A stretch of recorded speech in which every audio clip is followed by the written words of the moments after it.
You are looking at Julian's pronunciation guide, where we look at how to pronounce better some of the most mispronounced words in the world, like this other curious word. But how do you say what you're looking for today?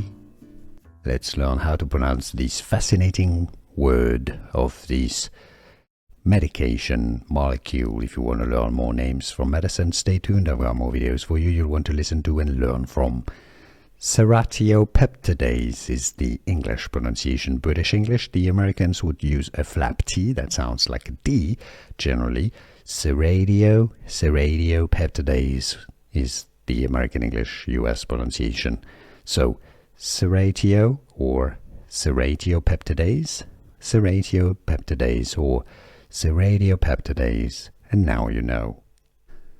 Here are more videos on how to pronounce more confusing words and names too many mispronounced. Like this video if you found it useful. I appreciate your support. I'll see you soon and thanks for watching.